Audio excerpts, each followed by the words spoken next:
أهلا بيكم في ملخص جديد. صلوا على النبي ويلا بينا نبدأ. الفيلم بيبدأ بواحدة بتجري وتهرب من واحد لابس قناع على وشه، ورغم إنها كانت مستخبية كويس قدر إنه يلاقيها وبعدها خلص عليها. بعد كده المشهد بيتنقل ونشوف اتنين صحاب راكبين عربيتهم ورايحين يحضروا حفلة هالوين اسمها روك فيست، وفي الطريق بيشوفوا بنتين واقفين على الطريق وبيكتشفوا إنهم رايحين نفس الحفلة اللي هم رايحينها، فبيوقفوا ليهم وبيخلوهم يركبوا معاهم. بعد ما يركبوا بيتعرفوا عليهم والبنتين بيكون اسمهم ساندرا ولايا. دلوقتي الشلة بقت فيديك وأندرو ولايا وساندرا. وهم في الطريق أندرو بيبص لفيديك وبيقول له إنه رايح آخر حفلة في حياته. لايا بتستغرب وبتسأله إزاي يعني آخر حفلة في حياتك؟ فيرد أندرو ويقول لها إنه هيتجوز حبيبته وإن الحفلة دي هتكون آخر حفلة عزوبية ليه. بعد كده بيكملوا طريقهم عادي، لكن بعد شوية العربية بتقف في نص الطريق. لما بينزلوا يبصوا على الموتور بيكتشفوا إن البنزين خلص. لايا تبدأ تتمشى حوالين المكان لحد ما توصل عند فيديك اللي كان بيحاول يتصل عشان يطلب المساعدة، بس الشبكة كانت مقطوعة. وساعتها بنلاحظ إن في حد بيراقبهم من بعيد. بعد شوية بيرجعوا عند ساندرا وأندرو ويوقفوا راجل كان ماشي جنب الطريق، ولحسن حظهم بيطلع فاهم في الميكانيكا، ولما بيفحص العربية بيكتشف إن المشكلة مش في الموتور لكن في البطارية. فبيضطروا يطلبوا منه يوصلهم على طريقه وهو بيوافق، بس تصرفاته كانت غريبة شوية. بيركبوا كلهم معاه وياخدهم لقرية شكلها غريب كده، وهناك بينزلوا يدخلوا بار صغير في القرية دي. فيديك يروح يستعمل التليفون عشان يتصل بس التليفون ما بيشتغلش. وفي نفس الوقت أندرو بيسأل الشغالين اللي هناك لو عندهم ميكانيكي، فيردوا عليه ويقولوا له إنه لازم يطلعوا بره القرية والميكانيكي هيجي بكرة الصبح. الشغال هناك بيقترح عليهم يقعدوا في الفندق لحد بكرة الصبح والشلة بتوافق. المشهد بينتقل ونشوف عربية فيها شخصين قاعدين بيشربوا جوه العربية وماشيين في نفس الطريق اللي كان أندرو وفادك معديين منه. نرجع للقرية ونشوفها هادية جدا، ولما نروح لعند أندرو وفادك، فادك بيكون متوتر وحاسس بحاجة غريبة في القرية. ولما بيقول لأندرو إن في حاجة غريبة هنا، أندرو مش بيصدق وبيقول له يهدى شوية. نروح لساندرا ولايا. ساندرا بتروح تاخد شاور، وفي طريقها بنلاحظ إن في شخص بيتجسس عليهم. نرجع للايا اللي كانت في الأوضة، خدت شنطة الهدوم بتاعتها وكانت هتخبيها جوه الخزانة، ولما فتحتها لقت فيها فستان أبيض جميل. أخدته وبصت عليه شوية وبعدها رجعته تاني جوه الخزانة وقفلتها.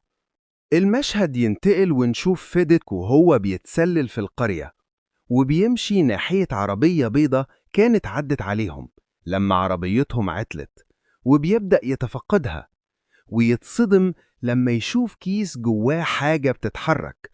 ولما فتح باب العربية الخلفي اتفزع بفرخة نطت عليه. بعد شوية بنت صغيرة تنادي عليه، ولما يلف يشوفها تهرب منه، وفيديك يبدأ يلحقها ويفضل يدور عليها لحد ما تظهر له تاني وتاخده ناحية ملعب. فيديك يلاحظ هناك رسومات على الحيطة لشخص بيطلق النار على شخص تاني، ورسومات تانية لأشخاص غيرهم.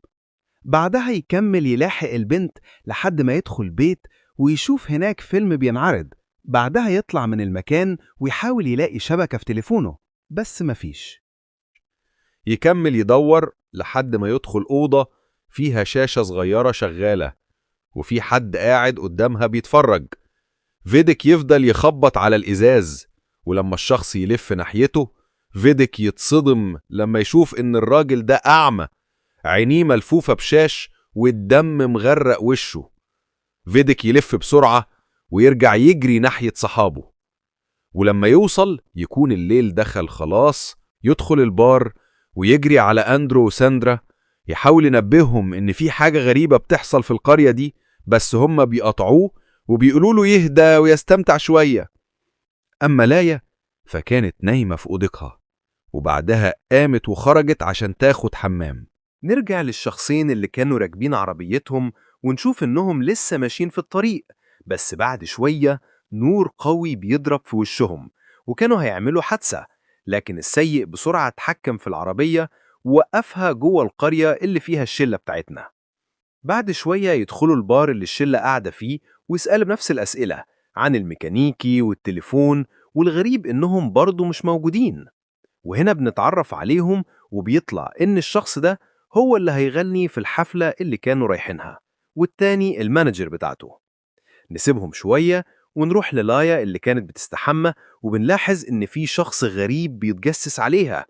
ولما رجعت أوضتها عشان تلبس بيطلع لها الشخص ده، وكان لابس قناع على راسه وياخدها وهي مغمى عليها. وفي نفس اللحظة فادك بيطلع وبيمشي ناحية أوضة لايا عشان يدور عليها، لكنه مش بيلقاها. ولما يسأل ساندرا عليها بتقوله إنها كانت في الأوضة نايمة. نروح للشخص اللي خطف لايا ونشوفه بياخدها لمكان غريب ويحطها على لوحة ويقعد يبصلها بطريقة غريبة ومريبة. نرجع لفادك اللي لسه بيدور على لايا في القرية، وبيوصل ناحية الجراج ويحاول يفتح الباب بس مش بيقدر. وساعتها بنكتشف إن الشخص ده ولايا جوه الجراج، وهو بيحاول يعتدي عليها وهي مغمى عليها، لكن بيتوقف فجأة ويمشي ناحية الباب. في الوقت ده المانجر بتاع المغني بيطلع من الحانة وبيكون بيحاول يلقط شبكة، وهو ماشي من غير ما ياخد باله يوصل عند باب الجراج. الشخص المقنع بيفتكر إنه نفس الشخص اللي كان بيحاول يفتح الباب من شوية، وللأسف بيخطفه هو كمان. ولما بيخطفه بيخلص عليه المانجر بيوقع تليفونه، وساعتها بنسمع صوت حد بيرد على مكالمة، وبكده نعرف إن في شبكة هناك. نروح عند فيديك اللي راح ناحية الباب الخلفي وكان عايز يفتحه. المشهد بينتقل لأندرو اللي كان بيتكلم مع صاحب الحانة، بس صاحب الحانة بدأ يرخم عليه ويتكلم بطريقة غريبة.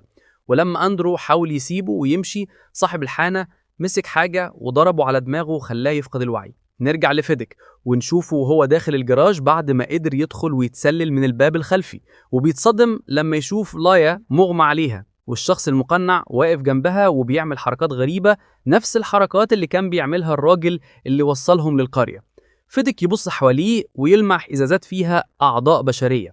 المشهد بينتقل لباقي الشلة اللي نكتشف إنهم مربوطين على كراسي، والمفاجأة إن اللي ربطهم هو صاحب الحانة وابنه، ويبدو إن كل اللي في القرية دي مجانين فعلا.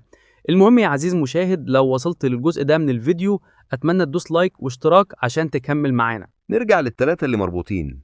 صاحب الحانة وابنه شغالوا كاسيت وطلبوا منهم يغنوا بصوت عالي. بعدها فكوا ساندرا وخلوها تطلع على طاولة صغيرة وطلبوا منها ترقص، لكن ابنه صاحب الحانة كان ماسك بندقية، وأثناء ما هو مندمج في الغنى مع أبوه ضغط بالغلط على الزناد ورصاصة خلصت على ساندرا. صوت الرصاصة سمعه الشخص المقنع، وفي اللحظة دي فيديك استغل الفرصة ومسك حديدة وضرب المقنع على راسه، وبعدها جري ناحية لايا عشان يحررها، بس رجليها كانت مربوطة، فجاب منشار وبدأ يقطع في الحديد اللي ماسكها. نسيبهم في اللي بيعملوه ونروح نشوف التلاتة التانيين، ونتصدم لما نكتشف إن عندهم تليفون شغال عادي، وصاحب الحانة بيتصل بشخص وبيبلغه باللي حصل.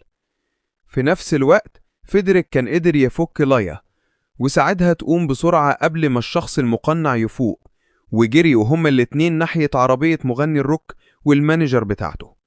أما المغني وأندرو فكانوا منهارين من الصدمة بسبب الطريقة اللي ماتت بيها ساندرا. حاول أندرو إنه يطلع بره، بس ابن صاحب الحانة وجه البندقية ناحيته وهو متعصب جدا. أما لايا وفيدريك فهربوا من قدام البار واستخبوا في بيت مهجور، وهناك فيدريك طلب من لايا تستناه شوية وقال لها إنه هيروح يدور على عربية يهربوا بيها. في الجراج كان صاحب الحانة وابنه خدوا مغني الروك وأندرو هناك وربطوهم عشان يستمتعوا بتعذيبهم. بعد شوية ابن صاحب الحانة حاول يفيق الشخص المقنع وفعلا فاق. في اللحظة دي يوصل الشخص اللي كان اتصل بيه صاحب الحانة، وهنا نكتشف إنهم بيعملوا فيديوهات بيعذبوا فيها الناس بأبشع الطرق، والفيديوهات دي بيتفرج عليها أغنياء العالم مقابل فلوس، وكل ده عشان الفلوس وبس.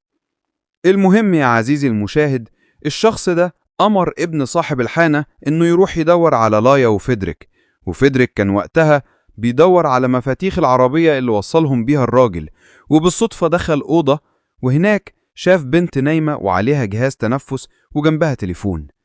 فيدريك لما شاف التليفون بسرعة اتصل بالرقم اللي كان مكتوب على الحيطة، لكن للأسف الرقم ده كان تبع الشخص اللي بيشغل المجانين دول.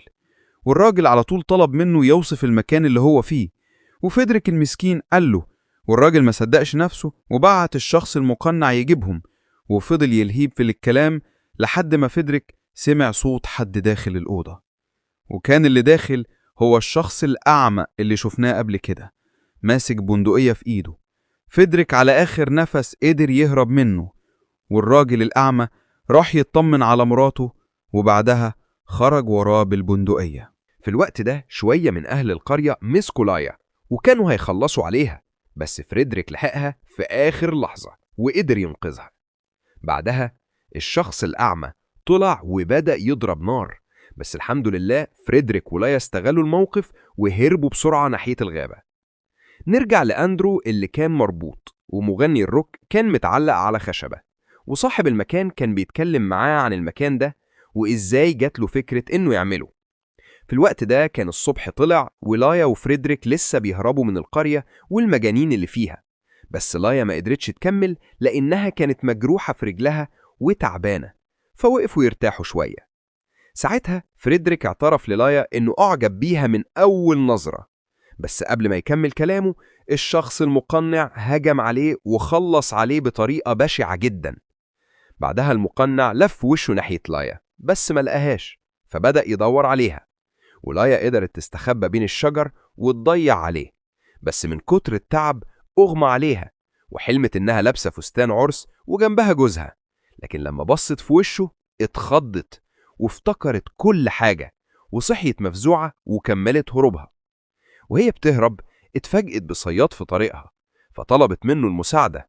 بعد شوية سمعوا صوت، فراح الصياد ناحية الصوت والباقي معروف. بعدها بشوية بنشوف الشخص ده شايل لايا ودخل بيها الجراج، وساعتها نعرف مصيرها ايه. وبعدها يوصل المكان متسابقين دراجات تايهين في المنطقة، وابن صاحب الحانة يدخلهم لجوه وهو فرحان، وبكده هيعملوا عليهم حفلة هم كمان. وبكده يا عزيزي المشاهد نكون وصلنا لنهاية الفيديو. لو عجبك الملخص بتاع النهاردة ما تنساش تعمل لايك وتشترك في القناة وتفعل الجرس عشان يوصلك كل جديد من قصصنا وملخصاتنا الجاية. أشوفكم في فيديو جديد، والسلام عليكم.